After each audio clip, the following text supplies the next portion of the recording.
to begin. Coming to you from the desert, somewhere in Arizona. It's here. The Impatient Investor with Andrew Lanoy. It's him. He's alive.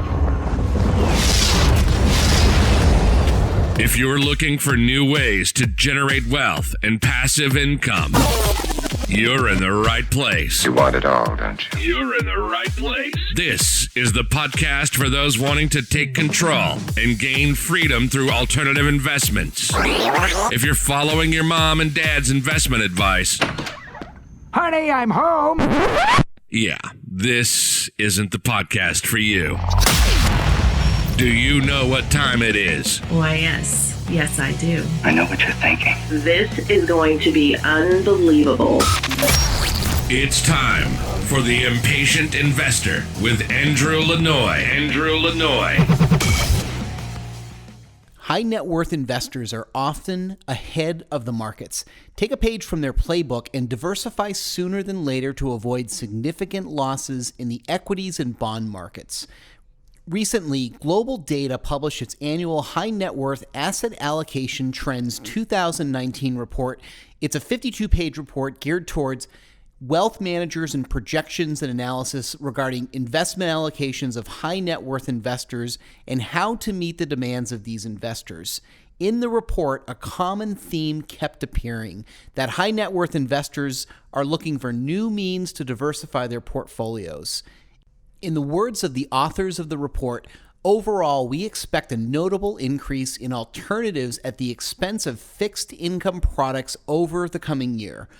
Over the next 12 months, we expect to see a reallocation of high net worth assets as investors increasingly seek to diversify their holdings.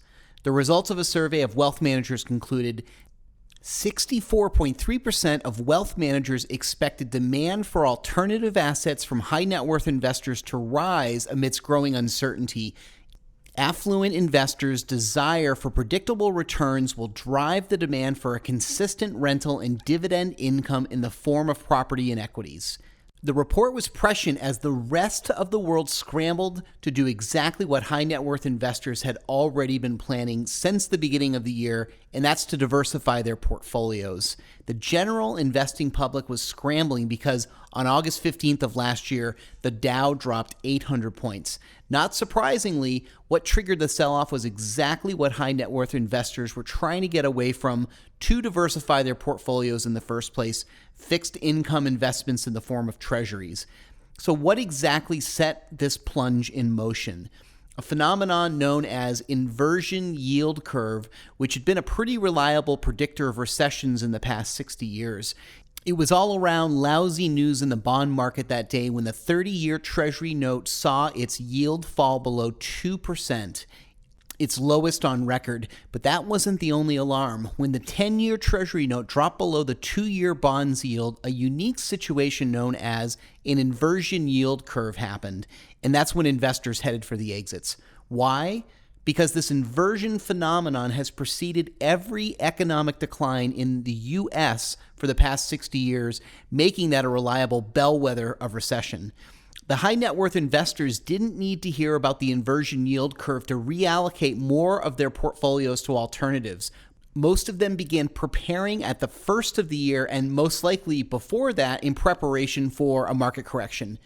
A higher reallocation to alternatives doesn't mean high net worth investors are suddenly discovering them. The truth is, high net worth investors have always been into alternatives. It's just that in the turbulent investing environment, their demand for alternatives is heightened. The truth is, high net worth investors are better prepared for a recession.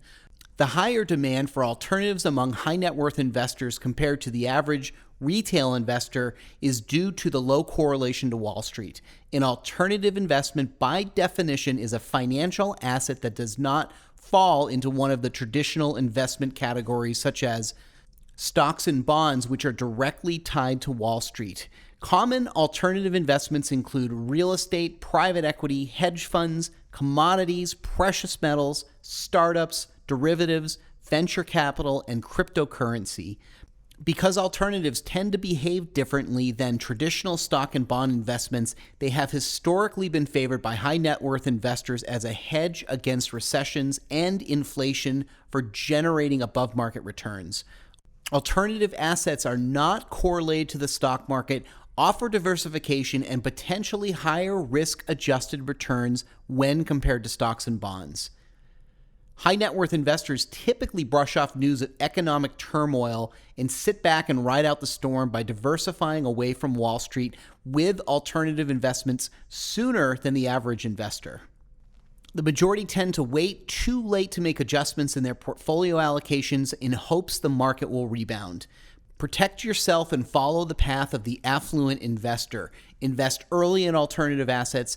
Invest for consistent, predictable income. High net worth investors are not only increasing their demand for alternative assets like commercial real estate, but most actually prefer to defer to the expertise of others by investing indirectly through a private real estate investment fund.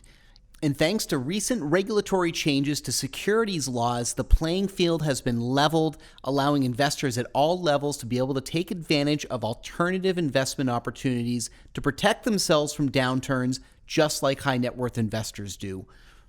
Follow the trend of high net worth investors and protect yourself from the next recession by investing in real assets and private funds that invest in real estate assets, especially the kind that cash flow and thrive in a downturn. If you're interested in learning more, go to stoptradinghours.com. This was The Impatient Investor with Andrew Lanoy. You'd do it again if you thought you could get away with it, wouldn't you? Visit theimpatientinvestor.com for more episodes, and be sure to share this podcast. Now, don't tell me you're taking all this seriously. No, seriously. Go share it and rate it on iTunes today.